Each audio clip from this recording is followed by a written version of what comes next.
دن اور رات کا بدلنا، لیل و نہار کی آمد و رفت، کبھی دن کا طول پکڑنا، کبھی کم ہو جانا، کبھی رات کا سکڑ جانا، کبھی پھیل جانا، کبھی گرمی، کبھی جھاڑا، کبھی چلچلاتی ہوئی دھوپیں اور کبھی سردی کی ٹھٹھرتی ہوئی راتیں۔ یہ اللہ تعالیٰ کی نشانیوں میں بڑی بڑی نشانیاں ہیں۔ سردی کا موسم اور اس کی طویل لمبی راتیں، سلف صالحین کہا کرتے تھے الشتاء ربیع المؤمن، کہ سردی کا موسم اہل ایمان کے لیے موسم بہار ہوتا ہے۔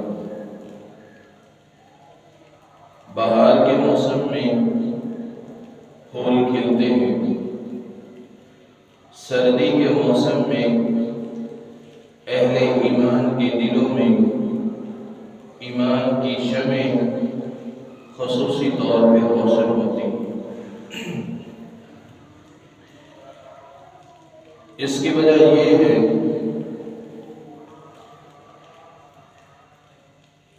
کہ سردی کے موسم کو موسم بہار اس لیے کہا گیا ہے، وہ اس کی لمبی لمبی طویل راتیں۔ ویسے تو اوورآل اگر راتوں کو ورک آؤٹ کیا جائے تو ہمیں پتہ چلتا ہے ہماری زندگی کا تیسرا حصہ جو ہم راتوں میں سو کر گزارتے تھے۔ اگر کوئی شخص اپنی زندگی کا تیسرا حصہ یعنی راتوں کو فائدہ نہیں اٹھاتا، اللہ تعالیٰ کی عبادت نہیں کرتا اور راتوں کو سو کر ہی گزار دیتا ہے، تو وہ اپنی زندگی کا تیسرا حصہ ضائع کر دیتا ہے۔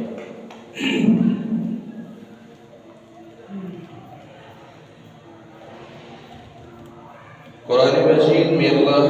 ذوالجلال اپنے نیک اور مومن بندوں کے لیے خصوصی طور پہ فرماتے ہیں كَانُوا قَلِيلًا مِنَ اللَّيْلِ مَا يَهْجَعُونَ وَبِالْأَسْحَارِ هُمْ يَسْتَغْفِرُونَ۔ تقوی والے لوگ اللہ ذوالجلال کی جنت میں نعمتوں والے باغات میں ہوں گے اور وہ چشموں کے مزے لے رہے ہوں گے، آخذین ما آتاہم ربہم، اللہ تعالیٰ ان کو نعمتیں دے گا، یہ نعمتیں لیتے جائیں گے۔ کیا وجہ تھی کہ یہ جنت کی نعمتیں اللہ رب العزت نے اپنے نیک لوگوں کے لیے رکھی، اور یہ نیک لوگ تھے، اور ان کی نیک ہونے کی دلیل کیا ہے؟ كَانُوا قَلِيلًا مِنَ اللَّيْلِ مَا يَهْجَعُونَ وَبِالْأَسْحَارِ هُمْ يَسْتَغْفِرُونَ، کہ یہ راتوں کو کم سوتے ہیں، رات کا زیادہ تر حصہ یہ اللہ ذوالجلال کی عبادت میں گزارتے ہیں۔ وَبِالْأَسْحَارِ هُمْ يَسْتَغْفِرُونَ، اور پھر جب سحری کا وقت ہوتا ہے، تہجد کی نماز کے بعد سحری کے وقت یہ اللہ ذوالجلال سے معافی بھی مانگتے ہیں۔ علماء اور سلف صالحین اس آیت کی تفسیر میں لکھتے ہیں کہ رات کو زیادہ جاگنا یہ نیک لوگوں کی نشانی ہے۔ رات کو زیادہ جاگتے ہیں جو تہجد پڑھتے ہیں اور اس کے بعد پھر اللہ ذوالجلال سے معافی بھی مانگتے ہیں، یہ ان نیک لوگوں کی دلیل ہے، ان کے نشانی ہے۔ تتجافى جنوبهم عن المضاجع يدعون ربهم خوفا وطمعا ومما رزقناهم ينفقون۔ اور ان نیک لوگوں کی نشانی یہ بھی ہے کہ جب مسجد کی طرف انہوں نے آنا ہو، اگر بستر میں یہ پڑے ہوں تو یہ اپنے پہلو بستر سے علیحدہ کر دیتے ہیں، الگ ہو جاتے ہیں کہ اب نماز کا وقت ہو چکا ہے، سکون چاہے جتنا ہی کیوں نہ ہو، کتنا ہی سکون کیوں نہ ہو، اپنے اس کمبل کو چھوڑ کر، اپنے بستر کو چھوڑ کر علیحدہ ہو جاتے ہیں، الگ ہو جاتے ہیں اور اللہ ذوالجلال کی طرف یعنی مسجد کی طرف آتے ہیں، نماز کی طرف۔ يدعون ربهم خوفا وطمعا، اور یہ اپنے رب سے دعائیں بھی کرتے ہیں خوف کی وجہ سے، جنت کے شوق کی وجہ سے، اور اللہ ذوالجلال کے عذاب کے خوف کی وجہ سے یہ رب سے دعائیں کرتے ہیں، اللہ رب العزت کی رحمتوں کی امید کی وجہ سے۔ وَمِمَّا رَزَقْنَاهُمْ يُنْفِقُونَ، اللہ ذوالجلال سے معافی بھی طلب کرتے ہیں، اور پھر جب دن ہوتا ہے تو اللہ ذوالجلال کی راہ میں خرچ بھی کرتے ہیں۔ یہ نشانی ہے نیک لوگوں۔ فَلَا تَعْلَمُ نَفْسٌ مَا أُخْفِيَ لَهُم مِّن قُرَّةِ أَعْيُنٍ جَزَاءً بِمَا كَانُوا يَعْمَلُونَ۔ کسی کو نہیں پتا وہ کیسے لوگ ہیں کہ جن کے لیے اللہ ذوالجلال نے ان کی آنکھوں کو ٹھنڈا کرنے کے لیے جنت میں کون کون سی نعمتیں رکھی ہیں، اور یہ صلہ ہے ان کی محنتوں کا۔ امام ابن کثیر رحمہ اللہ تعالی انہوں نے یہ بڑی خوبصورت بات لکھی کہ رات کی تنہائیاں لوگوں کی نگاہوں سے چھپی ہوئی ہوتی ہے، اور انسان لوگوں سے چھپ کر اللہ ذوالجلال کی عبادت کرتا ہے، چھپ کر رب تعالی کی فرما برداری کرتا ہے، اس کی اطاعت کرتا ہے، تہجد قیام اللیل کا اہتمام کرتا ہے۔ تو اللہ ذوالجلال نے ایسے لوگوں کے لیے جنت میں ایسی نعمتیں رکھی ہیں کہ نہ کسی کے دل میں ان نعمتوں کا خیال آیا ہے، نہ کسی کے دل میں تصور آیا ہے، نہ کسی آنکھ میں دیکھی ہے۔ اچانک جب یہ جنت میں جائیں گے وہ نعمتیں ان کے سامنے پیش کی جائیں گی، تو یہ اللہ ذوالجلال کے نیک بندے جن کو جنت میں یہ نعمتیں دی جائیں گی، اچانک ان کو پتہ بھی نہیں چلے گا یہ نعمتیں کہاں سے ملے گی۔ وَجَزَاهُمْ بِمَا صَبَرُوا جَنَّةً وَحَرِيرًا، تو وہ لوگ جنہوں نے دنیا صبر کے ساتھ گزار دی، اللہ رب العزت کی اطاعت اور اس کی فرما برداری میں اپنی زندگی کو بسر کرتے رہے، یقیناً وضو کرنا بڑا مشکل کام ہے، سردی کے موسم میں غسل کرنا بڑا مشکل کام ہے، اور پھر گرم بستر چھوڑ کر انسان مسجد کی طرف آئے تو یقیناً یہ بڑا ہی مشکل کام ہے۔ تو یہ انسان جو بندہ مومن ہے اگر ان پریشانیوں پہ صبر کر لیتا ہے، اگر ان چیزوں پہ صبر کر کے رب کی رضا پہ راضی ہو جاتا ہے تو پھر اللہ عز و جل نے ایسے لوگوں کے لیے جنت کے باغات اور ریشمی لباس رکھے، متکئین فیہا علی الارائک لا یرون فیہا شمسا ولا زمہریرا۔ جنت میں ایک دوسرے کے سامنے یہ تخت لگا کے بیٹھے ہوں گے، لا یرون فیہا شمسا ولا زمہریرا، نہ ان کو دھوپ تنگ کرے گی اور نہ سردی، یعنی جنت کے اندر ایسا موسم ہوگا جو بندہ مومن کی طبیعت کے مطابق ہو۔ جنتی انسان جب جنت میں جائے گا اللہ ذو جلال کی بے بہا نعمتوں سے اس کو نوازا جائے گا۔ وَدَانِيَةً عَلَيْهِمْ ظِلَالُهَا وَذُلِّلَتْ قُطُوفُهَا تَذْلِيلًا، اور سایہ دار درخت،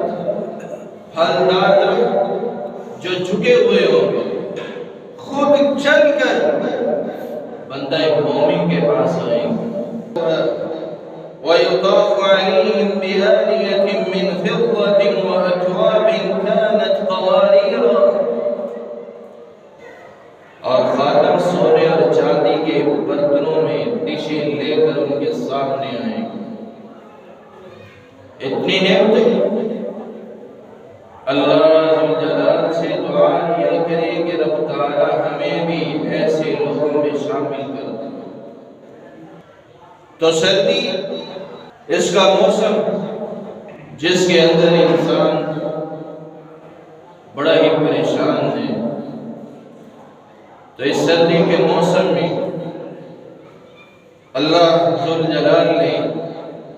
اللہ کے نبی صلی اللہ علیہ وآلہ وسلم آپ نے ہمیں بڑی سہولتیں دی، بڑی آسانیاں دی۔ سیدنا عمر رضی اللہ تعالی عنہ جب سردی کا موسم آتا تو اپنے گورنروں کو خط لکھ دیتے، اپنے علاقے کے لوگوں کو خط لکھ دیتے، اعلان کروا دیتے کہ سردی کو مذاق نہ سمجھنا، ان العدو قد حضر، ایسا سمجھو کہ دشمن حملہ آور ہو گیا، اور اس سے بچنے کے لیے اپنے آپ کو تیار کرو۔ فَتَأَحَّبُوا لَهُ مِنَ الصُّوفِ وَالْخِفَافِ وَالْجَوْرِ، یہ وہ دشمن ہے جس سے بچنے کے لیے تلواریں نہیں اٹھانی بلکہ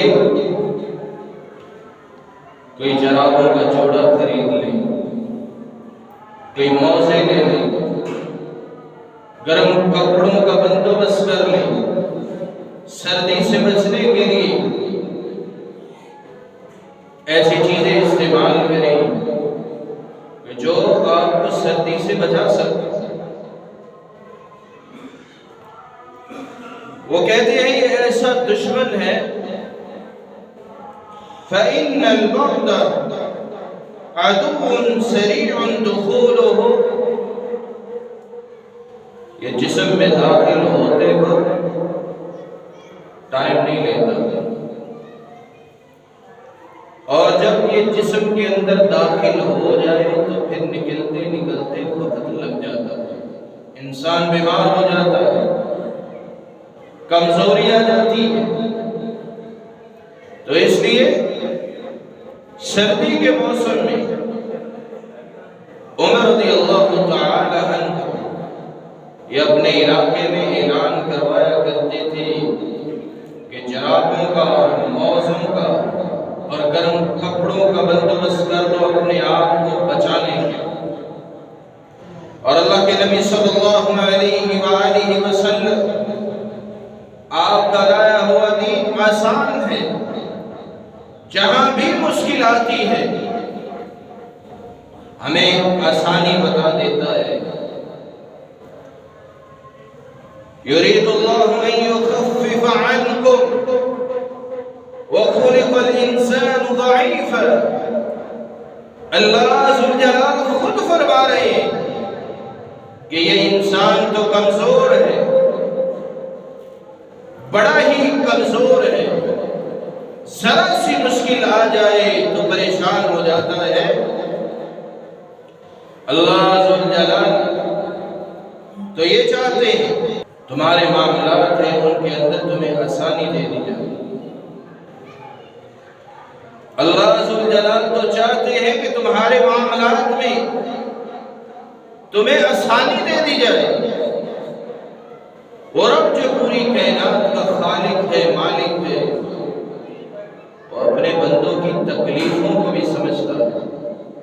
پریشانیوں کو بھی جانتا ہے۔ تو اسلام نے ہمیں کون سی آسانیاں دی جو ہمیں گرمیوں میں تو حاصل نہیں تھی لیکن سردیوں میں آ کر ہمیں وہ حاصل ہو جاتی ہے۔ وہ ہے سردیوں کی لمبی لمبی راتیں۔ سلف صالحین عبید بن عمیر رحمہ اللہ کہا کرتے تھے، یا اہل القرآن طال اللیل لقیامکم، اے اہل قرآن اب راتیں لمبی ہو گئی ہیں، اٹھ جاؤ، قرآن کو پڑھو، تلاوت کرو، تہجد کا اہتمام کرو، راتیں لمبی ہیں، انسان ایسے بھی سو سو کر تھک جاتا ہے۔ تو وہ کہا کرتے تھے خاص کر قرآن والوں سے کہ اٹھ جاؤ، رات کو اللہ ذوالجلال کا قرآن پڑھو، نفل و نوافل پڑھو اور قیام کرو۔ اور عام مسلمانوں کو بھی کہا لِصَلَاتِكُمْ کہ اٹھ جاؤ، راتیں لمبی ہیں، نماز پڑھ لیا کرو، اللہ ذوالجلال کے سامنے جھک جاؤ، رب تعالیٰ کے سامنے خشوع اور عاجزی کے ساتھ جھک جاؤ، نماز کو ادا کرو۔ وَقَصُرَ نَهَارُكُمْ لِصِيَامِكُمْ، اور وہ انسان جو روزے رکھنا چاہتا ہے، دن بھی بڑا تھوڑا ہوتا ہے، 10-11 گھنٹے کا دن ہوتا ہے، اگر کوئی انسان روزہ رکھنا چاہتا ہے تو ان دنوں میں وہ روزہ بھی رکھ سکتا ہے۔ سوموار کا اور جمعرات کا اگر انسان روزہ رکھنا چاہے تو وہ روزہ رکھ سکتا ہے۔ اور وہ انسان جس کے فرضی روزے رہ گئے، چھوٹ گئے تھے، اب وقت ہے اگر وہ پورا کرنا چاہے تو ان دنوں میں وہ روزے پورے کر بھی سکتا ہے۔ تو اس لیے ان راتوں کی قدر کریں۔ ان راتوں کی وجہ سے علماء لکھتے ہیں کہ اہل ایمان کے لیے یہ موسم بہار ہے، اور اگر نماز پڑھنے کے لیے آ جائیں تو کچھ لوگ پانی کی وجہ سے پریشان ہو جاتے ہیں کہ بڑا ٹھنڈا پانی ہے، ہاتھ نہیں لگایا جاتا۔ تو یاد رکھیں یہاں بھی اللہ کے رسول صلی اللہ علیہ وآلہ وسلم آپ نے ہمیں ایک سہولت دی ہے اور اس کے ساتھ بشارت بھی دی ہے۔ آپ نے فرمایا الا ادلکم علی ما یمحو اللہ بہ الخطایا ویرفع بہ الدرجات۔ اللہ کے نبی صلی اللہ علیہ وآلہ وسلم آپ اپنے صحابہ سے مخاطب ہوتے، کہا میرے صحابہ کیا میں تمہیں ایسا عمل نہ بتاؤں کہ جس کے کر لینے سے اللہ عز و جل تمہارے گناہوں کو بھی معاف کر دیں گے اور تمہارے درجات بھی بلند کر دیں گے؟ صحابی کہتے ہیں اللہ کے رسول کیوں نہیں بتائیں؟ تو آپ صلی اللہ علیہ وسلم فرماتے ہیں اسباغ الوضوء علی المکارہ، جب شدید ٹھنڈا پانی ہو، سردی کے موسم میں شدید ٹھنڈا پانی برف کے جیسا ہو اور انسان صبر کرتے ہوئے وضو کر لیتا ہے، اپنے جسم کے اعضاء کو تین مرتبہ اچھی طرح مل کے دھو لیتا ہے، تین دفعہ وضو کر لیتا ہے، اس کے اس وضو کرنے کی وجہ سے اللہ ذوالجلال اس کے گناہوں کو بھی معاف کر دیتے ہیں، اس کے درجات کو بھی بلند کر دیتے ہیں۔ وَكَسْرَةُ الْخُطَىٰ إِلَى الْمَسَاجِدِ، اور وہ شخص جو رات کو اٹھ کر دیکھتا ہے کہ سردی کا موسم ہے، دھند ہے اور بڑی ٹھنڈ ہو رہی ہے، لیکن اس کے باوجود بستر چھوڑ کر اللہ ذوالجلال کے گھر کی طرف آتا ہے، مسجد کی طرف آتا ہے، تو یہ ایمان کی نشانی ہے۔ اور جو شخص مسجد میں جتنی بھی دور سے آتا ہے، اللہ ذوالجلال اس کے ہر قدم کے بدلے اس کے گناہ کو معاف کر دیتا ہے اور اس کے درجات کو بلند کر دیتا ہے۔ وَإِنْتِظَارُ الصَّلَاةِ بَعْدَ الصَّلَاةِ، اور فرمایا ایک نماز کے بعد جو شخص دوسری نماز کا انتظار کرتا ہے، ایک نماز پڑھ لی ہے، اس کے بعد دوسری نماز کی فکر لگ جاتی ہے، یہی سوچ، یہی فکر انسان کے گناہ معاف کرتی ہے اور اللہ ذوالجلال کے ساتھ تعلق کو مضبوط کرتی ہے، اور انسان کا ایمان بھی مضبوط ہوتا ہے اور رب تعالیٰ گناہ بھی معاف کرتا ہے۔ اور اس سردی کے موسم میں اگر وضو کریں تو شاید ہم یہ سمجھتے ہیں کہ اس کو کسی چادر کے ساتھ یا کسی کپڑے کے ساتھ صاف کرنے کی ضرورت نہیں۔ کچھ لوگوں کا یہ بھی کہنا ہے کہ اگر وضو کر لیں تو اس وضو کے پانی کو کسی کپڑے کے ساتھ یا رومال کے ساتھ صاف نہ کیا جائے۔ شاید ساتھ دلیل بھی لگاتے ہیں، قیامت کے دن اللہ کے نبی صلی اللہ علیہ وآلہ وسلم اپنی امت کو ان کے وضو کے اعضاء چمک رہے ہوں گے، اور اس وجہ سے اللہ کے نبی صلی اللہ علیہ وسلم اپنی امت کے لوگوں کو پہچانیں گے۔ رسول اللہ صلی اللہ علیہ وآلہ وسلم آپ کی زوجہ محترمہ ام المؤمنین حضرت میمونہ رضی اللہ تعالی عنہ وہ فرماتی ہیں کہ اللہ کے نبی صلی اللہ علیہ وآلہ وسلم آپ کا ایک رومال ہوا کرتا تھا، ینتشف بها، اور آپ اس کے ساتھ اپنے جسم کے اعضاء کو صاف کر لیا کرتے تھے۔ اور ایک اور موقع پر اللہ کے رسول صلی اللہ علیہ وآلہ وسلم آپ نے غسل کیا، مکمل غسل کرنے کے بعد آپ کو ایک رومال پیش کیا گیا، ایک تولیہ آپ کو پیش کیا گیا جسم کے اعضاء کو صاف کرنے کے لیے، تو آپ صلی اللہ علیہ وآلہ وسلم آپ نے اس کو نہیں لیا۔ ممکن ہے، ہو سکتا ہے کہ گرمی کا موقع، گرمی کا وقت ہو، لیکن اس کا مطلب یہ نہیں ہے اگر آپ نے وضو کیا ہے تو آپ اپنے جسم کے اعضاء کو کسی رومال یا کپڑے سے صاف نہ کریں۔ آپ صاف کر سکتے ہیں، جائز ہے، اس میں کوئی حرج نہیں۔ اللہ کے نبی صلی اللہ علیہ وسلم آپ نے اجازت دی ہے، اور اگر کوئی شخص صاف نہیں بھی کرنا چاہتا تو کوئی مسئلہ نہیں، یہ اس کی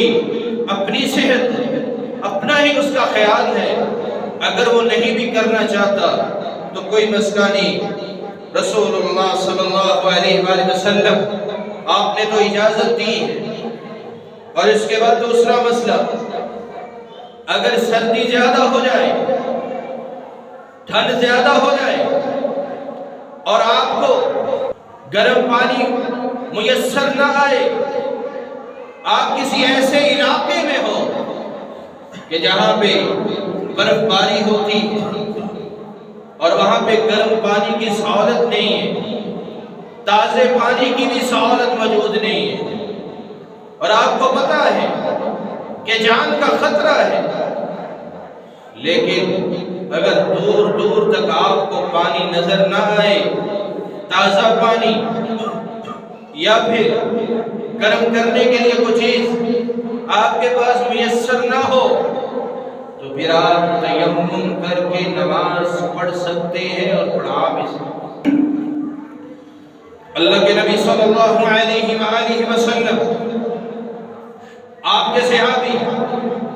حضرت عمر بن عاص رضی اللہ تعالی عنہ ایک علاقے میں جہاد کے لیے گئے تھے، آپ اپنی قوم کے لیڈر بھی تھے، کہ اتفاقاً ان کو احتلام ہوا،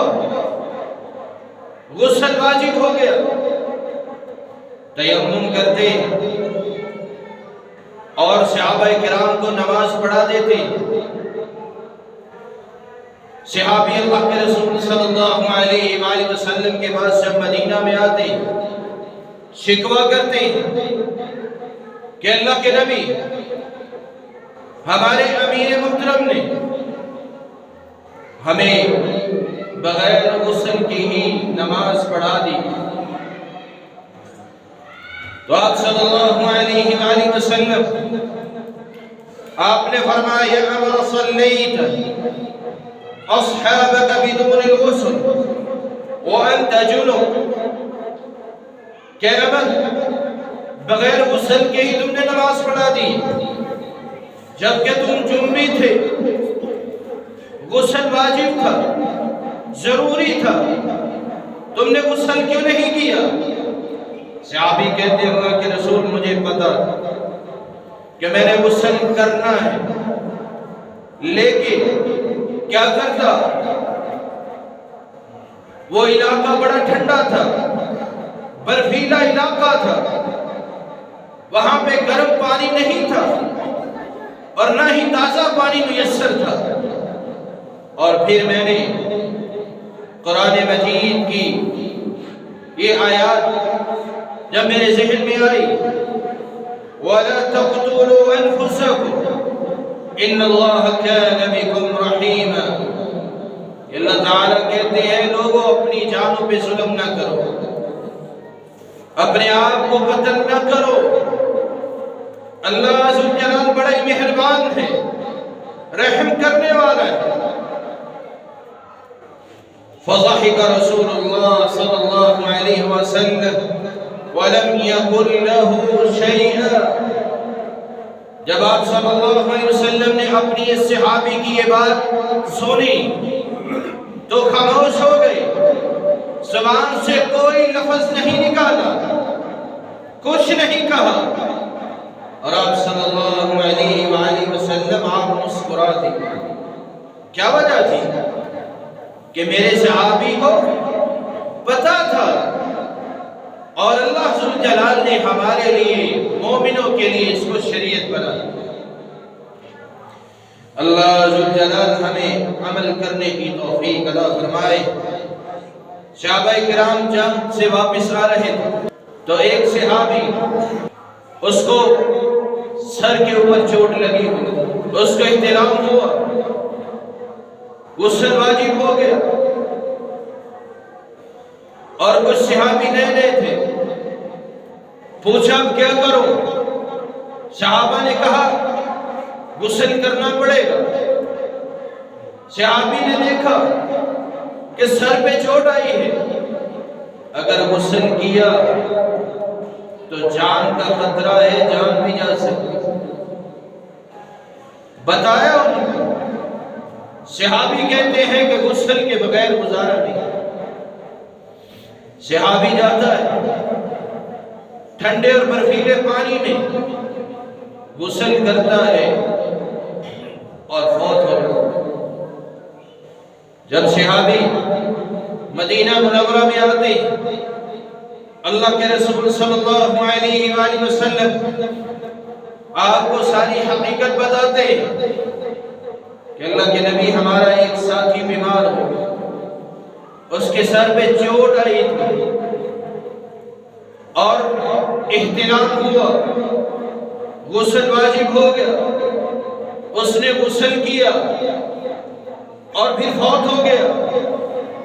آپ صلی اللہ علیہ وآلہ وسلم بڑے ہی ناراض ہوئے، شدید غصے میں آ گئے اور آپ نے فرمایا قتلوہ قاتلہم اللہ، اللہ قتل کرے ان کو جنہوں نے میرے صحابی کو قتل کیا۔ آپ صلی اللہ علیہ وسلم نے ہمیں یہ بات یہاں پہ سمجھا دی کہ اگر مسئلے کا پتہ نہ ہو تو پوچھ لینا چاہیے۔ آج کل کے ماحول کی طرح نہیں کہ ہم مسلمان مسئلے کا پتہ نہ ہو یا پھر اپنی رائے کے مطابق اگر مسئلہ نہ ملے اس وقت تک ہم مولویوں سے پوچھتے ہی رہتے، جب تک ہمیں اپنی رائے کے مطابق مسئلہ نہ مل جائے پوچھتے ہی رہتے۔ 10-15 قاریوں سے پوچھ بھی لیں، علماء سے مسئلہ پوچھ بھی لیں، پھر بھی یقین نہیں آتا کہ نہیں ہمیں ہماری طبیعت کے مطابق مسئلہ ملا ہی نہیں۔ تو اس لیے اگر مسئلے کا پتہ نہ ہو تو پوچھ لینا چاہیے۔ اگر اسی طرح وہ صحابی تیمم کر کے نمازیں پڑھتا رہتا، مدینہ میں آ کے اللہ کے نبی صلی اللہ علیہ وسلم سے پوچھ لیتا تو جان بچ سکتی تھی۔ اور اس کے بعد تیسرا مسئلہ جو ہے اس سردی کے موسم میں جرابوں پر مسح کا مسئلہ ہے، اس بات کو بھی ہمیں سمجھنا چاہیے۔ جب آپ نے وضو کیا ہے اور اس کے بعد پاؤں کو اچھی طرح صاف کیا ہے اور اس کے بعد آپ نے جرابیں پاؤں پہ ڈال لی اور پھر اس کے بعد 24 گھنٹوں تک آپ ان جرابوں کے اندر مسح کر کے فرض نماز بھی پڑھ سکتے ہیں اور نفل بھی پڑھ سکتے ہیں۔ یعنی 24 گھنٹے تک آپ ان جرابوں کے اندر مسح کر کے فرض نماز بھی پڑھ سکتے ہیں اور نفل بھی پڑھ سکتے ہیں۔ رسول اللہ صلی اللہ علیہ وآلہ وسلم آپ نے سردی کے موسم میں ہمیں بڑی ہی سہولتیں دی۔ آپ جرابوں پہ مسح کر کے نماز کو ادا کر سکتے، ضروری نہیں کہ جرابیں موٹی ہوں، ان کے اندر پانی نہ جائے یا پھر ان کے نیچے چمڑا لگا ہو یا سوتی دھاگے سے بنی ہو، اتنی موٹی موٹی جرابیں ہوں پھر ہی وہ جرابیں قابل قبول ہیں۔ ایسی کوئی بات اللہ کے رسول صلی اللہ علیہ وسلم سے ثابت نہیں۔ آپ نے جرابیں پہنی ہے وضو کر کے، آپ 24 گھنٹے ان جرابوں کے اندر مسح کر کے نماز کو ادا کر سکتے۔ اللہ کے رسول نبی کریم صلی اللہ علیہ وسلم آپ کے صحابہ کرام ٹھنڈے اور برفیلے علاقے میں جاتے، آپ صلی اللہ علیہ وآلہ وسلم آپ ان کو نصیحت کرتے کہ میرے صحابہ تم ٹھنڈے علاقے میں جا رہے ہو، جرابوں پر، پگڑیوں پر مسح کر لینا، تو جو شخص مسافر ہو وہ 3 دن تک، 3 راتیں اور 3 دن تک وہ ان جرابوں پہ، اپنی پگڑیوں پہ مسح کر سکتا ہے۔ اور مسح کرنے کا طریقہ کیا ہوگا؟ آپ نے اپنی جرابوں پہ مسح کرنا ہے۔ آپ اپنے ہاتھوں پہ تھوڑا سا پانی لیں اور اس کو ایسے چھڑکیں، اور اسی طرح آپ اپنے پاؤں کے اوپر اسی طرح ہاتھ لگا دیں، تو یہ آپ کا مسح ہو جائے گا۔ ضروری نہیں کہ آپ اپنے ہاتھ میں پانی لیں اور ان جرابوں کو ہی بھگو دیں، تو اس طرح یہ نہیں ہوگا۔ تو مسح کرنا ہے تو اپنے ہاتھ تھوڑے سے گیلے کریں اور جرابوں کے اوپر ایسے لگا دیں تو آپ کا مسح ہو جائے۔ اور اگر آپ نے پگڑی کے اوپر مسح کرنا ہے یا ٹوپی ہے سر پہ تو اس میں مسح کرنا ہے، تو آپ اپنے سر کا سامنے والا تھوڑا سا حصہ جو بال ہیں ان کو بھی آپ بھگوئیں گے، اس کے اوپر بھی گیلے ہاتھ لگائیں گے، اور پھر اس کے اوپر چادر ہے یا پگڑی ہے یا ٹوپی ہے اس کے اوپر ہاتھ اس طرح پھیر لیں گے تو یہ مسح ہوگا۔ تو اللہ کے نبی صلی اللہ علیہ وآلہ وسلم آپ نے ہمیں یہ سہولت دی ہے کہ سردی کا موسم آ جائے تو پھر اپنی جرابوں پر، موزوں پر مسح کریں۔ اگر پگڑی ہے، آپ صلی اللہ علیہ وآلہ وسلم آپ نے تو جوتوں کے اوپر بھی مسح کیا۔ رسول اللہ صلی اللہ علیہ وآلہ وسلم آپ نے اور آپ کے صحابہ کرام نے جوتے پہن کر بھی نماز پڑھی ہے۔ صاف جوتے ہوں، ان کے اوپر مسح کر کے، جوتے پہن کے اگر انسان نماز پڑھنا چاہے تو پڑھ سکتا، بشرطے کہ جوتے صاف ہیں۔ آج ہم کسی پارک میں جائیں، اگر کوئی جنازہ ہو تو وہاں جوتے پہن کے ہم جنازہ پڑھنے سے گریز کرتے ہیں، اور بعض اوقات اسی جگہ پہ جوتے رکھے ہوتے ہیں اور پاؤں ننگے ہوتے ہیں اور جنازہ پڑھتے ہیں۔ کیا فائدہ ہے؟ اسی جگہ پہ آپ نماز پڑھ رہے ہیں، جوتے بھی اتار رہے ہیں، یا تو جوتے پہن کے آپ جنازہ پڑھ رہے ہیں۔ تو اس مسئلے کو بھی سمجھنا چاہیے۔ اللہ کے رسول صلی اللہ علیہ وآلہ وسلم آپ نے جرابوں پہ مسح کیا ہے، موزوں پر بھی مسح کیا ہے، پگڑی پر بھی مسح کیا ہے،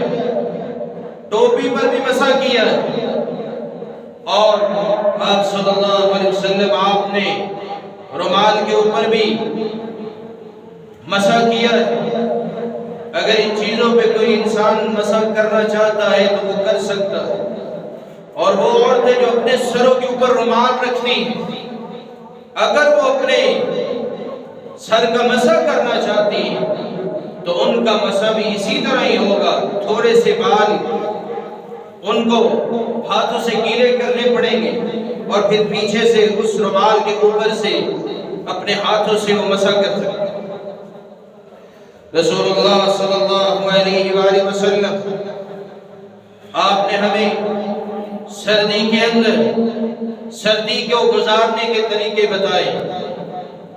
کہ انسان جرابوں پہ مسح کر لے، موزوں پہ مسح کر لے، اور اسی طرح پگڑی یا ٹوپی یا رومال ہے اس پہ مسح کر لے۔ تو جرابوں کو اتنے دن تک پہنے رکھنا، کیا یہ اخلاقاً درست ہے؟ یہ نہیں کہ آپ نے جرابیں پہنی ہوئی اور 24 گھنٹوں کے اندر آپ نے بوٹ بھی پہنے، شوز پہن کر آپ نے اتارے نہیں اور اس کے اندر بدبو آ رہی، اور پھر آپ نماز بھی اسی طریقے سے ہی پڑھ رہے ہیں۔ تو یاد رکھیں، اللہ کے نبی صلی اللہ علیہ وآلہ وسلم آپ کو ایسی چیزوں سے نفرت تھی۔ آپ مسجد میں اگر اسی طرح جرابیں پہن کے اور اس کے اندر بدبو آ رہی تو مسجد کے اندر آئیں گے تو مسجد کا ماحول بھی خراب ہوگا، اور جو آپ کے ساتھ نماز پڑھ رہا ہے کی نماز تو برباد ہوگی، اس کی نماز بھی خراب ہوگی، اس کا آپ کے ساتھ کھڑا ہونا مشکل ہو جائے گا، سجدہ کرنا اس کا مشکل ہو جائے گا۔ اور وہ انسان جس کے کپڑوں سے سمیل آ رہی، بدبو آ رہی، تو کیا اس کے لیے جائز؟ نہیں۔ اللہ کے نبی صلی اللہ علیہ وآلہ وسلم، آپ کے صحابی حضرت انس رضی اللہ تعالی عنہ، وہ فرمایا کرتے تھے کہ اللہ کے نبی صلی اللہ علیہ وسلم آپ نے فرمایا امرنا رسول اللہ صلی اللہ علیہ وسلم ببناء المساجد وان تطیر وتطہر۔ آپ نے فرمایا لوگوں اپنے علاقے میں مسجدیں بناؤ اور ان کو پاک صاف رکھو، ان کے اندر خوشبو کا اہتمام کرو۔ اور آپ صلی اللہ علیہ وآلہ وسلم، آپ نے تو جو حلال چیز ہے پیاز اور لہسن، اس کے بارے میں بتایا کہ کوئی بھی شخص کچا پیاز اور لہسن کھا کر مسجد میں نہ آئے۔ آپ نے فرمایا فلا یقربن مصلانا، کوئی بھی شخص ہماری مسجدوں کے قریب بھی نہ آئے، کچا پیاز کھا کے لہسن کھا کے مسجدوں کے قریب بھی نہ آئے۔ اگر کوئی آتا ہے تو اس سے لوگوں کو بھی تکلیف ہوتی ہے اور فرشتوں کو بھی تکلیف ہوتی ہے۔ تو خیال کریں جب آپ جرابیں پہنیں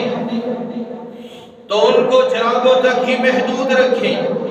نہ کہ اس کے اندر سمیل پیدا ہو، نہ اس کے اندر بدبو آنا شروع ہو جائے۔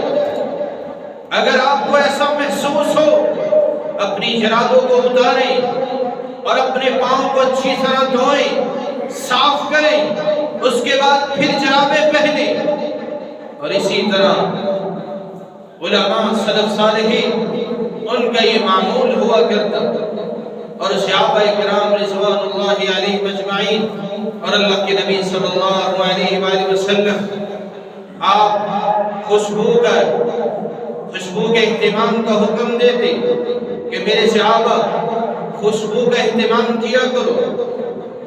یا بنی آدم خذوا زینتکم عند کل مسجد، اے لوگو جب تم مسجد میں آؤ تو زینت پڑھو، زینت پکڑو، خوبصورتی کے ساتھ مسجد میں آیا کرو، اچھے کپڑے پہن کے مسجد میں آیا کرو۔ یہ نہ ہو کہ آپ کے کپڑوں سے بدبو آ رہی، آپ کے کپڑے ہی اتنے گندے ہوں کہ ساتھ والا انسان پریشان ہو جائے کہ یہ کس کے ساتھ میں کھڑا ہوں۔ وہ آپ کی تعریف کرنے کی بجائے وہ دل کے اندر نفرت پال کے جائے۔ تو اس لیے اپنے کپڑوں کو صاف رکھیں، خوبصورتی بنا کے مسجد کی طرف آیا کریں۔ یہ نہیں کہ مسجد میں پہلے نماز پڑھ لیتے ہیں بعد میں جا کے کپڑے پہن لیں، ایسا نہیں ہے۔ نماز کے لیے کپڑے چینج کریں، خوبصورتی بنا کے مسجد میں آئیں، اور بدبو لے کر مسجد کی طرف نہ آئیں، اور نہ ہی آپ کوئی سگریٹ پی کر آپ کے منہ سے بدبو آ رہی اور آپ مسجد میں آ جائیں، اور نہ بدبودار کپڑے پہن کے مسجد میں آئیں، اور نہ بدبودار جرابیں ان کو پہن کے مسجد کی طرف آئیں، بلکہ زینت اختیار کریں، خوبصورتی اختیار کریں، اور پھر مسجد کی طرف نماز کے لیے آئیں۔ اور آپ صلی اللہ علیہ وآلہ وسلم، آپ نے یہ بات ہمیں سمجھا دی، اور اللہ کے نبی صلی اللہ علیہ وآلہ وسلم، آپ نے جوتوں پر بھی مسح کر کے نماز پڑھی ہے، بشرطے کہ جوتے صاف ہوں۔ اور اس کے بعد اگر انسان چادر لے کے نماز پڑھنا چاہتا ہے، چادر لے کر بکل مار کے نماز پڑھنا چاہے تو وہ بھی نماز پڑھ سکتا ہے، نماز کو ادا کر سکتا ہے۔ اللہ کے نبی صلی اللہ علیہ وآلہ وسلم، آپ کے صحابی حضرت وائل بن حجر، وہ کہتے ہیں کہ میں نے سردیوں کے موسم اللہ کے نبی صلی اللہ علیہ وآلہ وسلم آپ کی آخری نمازیں دیکھی، میں نے دیکھا کہ آپ اور آپ کے صحابہ کرام سردی میں نماز ادا کر رہے تھے، نماز پڑھ رہے تھے، وہ بکل مار کے نماز کو پڑھ رہے تھے، اور جب رفع الیدین کرتے تو اپنی بکل سے ہاتھوں کو نکال کر رفع الیدین کیا۔ تو یہ بھی مسئلہ ہے کہ اگر آپ نے کوئی کپڑا لیا ہو، کوئی چادر لی ہے، اس کو لپیٹ کے نماز پڑھنا چاہے تو کوئی مسئلہ نہیں، لیکن رفع الیدین اگر کرنا ہے تو پھر اپنی چادر سے ہاتھوں کو باہر نکال کے رفع الیدین کریں۔ اور اس کے بعد چوتھا مسئلہ، اگر بارش ہو رہی ہو یا بارش ہو گئی ہے اور سردی کی شدید لہر چل رہی ہے اور جان کا خطرہ ہے، مسجد کے اندر آنا مشکل ہے، نماز کے لیے مسجد میں آنا مشکل ہے، نہیں آ سکتے، تو پھر کیا کرنا چاہیے؟ اللہ کے رسول صلی اللہ علیہ وآلہ وسلم، آپ کے صحابہ کرام کا سنت طریقہ یہی تھا، وہ جب مسجد کے اندر اذان ہوتی تو پھر اس کے بعد مؤذن کو کہہ دیتے کہ وہ حی علی الصلاۃ اور حی علی الفلاح کے بعد الا صلوا فی رحالکم، کہ وہ اذان کے اندر ہی یہ الفاظ کہے الا صلوا فی رحالکم، کہ اپنے اپنے گھروں میں نماز کو ادا کر لو۔ مسجد میں اگر نہیں آ سکتے، بارش ہوئی ہے یا سردی چل رہی ہے، زیادہ ٹھنڈ کی وجہ سے انسان نہیں آ سکتا، تو پھر وہ اپنے گھروں میں نماز ادا کر سکتے ہیں۔ اللہ کے نبی صلی اللہ علیہ وسلم کے صحابی حضرت عبداللہ بن عمر، ان کے دور میں مدینہ کے اندر شدید سردی ہوئی تو آپ صلی اللہ علیہ وسلم کے صحابی حضرت عبداللہ بن عمر وہ مؤذن کو حکم دیتے کہ حی علی الصلاۃ اور حی علی الفلاح کے بعد الا صلوا فی رحالی، یہ کہا کریں کہ اپنے گھروں میں نماز کو ادا کر لیں۔ پوچھا گیا کہ آخر ایسا کیوں کیا؟ صحابی کہتا ہے کہ میں نے اللہ کے رسول صلی اللہ علیہ وآلہ وسلم آپ کو دیکھا کہ ایک دفعہ مدینے میں سردی ہوئی، شدید برف باری، شدید سردی کی لہر ہوئی، ٹھنڈی ہوا چلی، آپ صلی اللہ علیہ وسلم آپ نے مؤذن سے کہا کہ حی علی الصلاۃ اور حی علی الفلاح کے بعد اذان کے اندر الا صلوا فی رحال، یہ کہا کرو کہ اپنے گھروں کے اندر نماز کو ادا کر لو۔ تو اس میں کوئی حرج نہیں ہے، جب سردی زیادہ ہو اور ٹھنڈی ہوا چل رہی اور آپ کی طبیعت ناساز، مسجد آنے کو دل نہ کرے، اور آپ کو پتا ہے کہ سردی کی وجہ سے طبیعت مزید خراب ہو سکتی ہے، آپ اپنے گھر کے اندر نماز ادا کر سکتے ہیں، بشرط سردی ہو، بارش ہو رہی اور موسم چینج ہو، تو اس وقت مؤذن کو چاہیے کہ وہ اذان کے اندر الا صلوا فی رحالی یہ کہا کرے کہ اپنے اپنے گھروں میں نماز کو ادا کر لیں۔ اللہ ذوالجلال ہمیں سمجھنے کی توفیق عطا فرمائے۔ وآخر دعوانا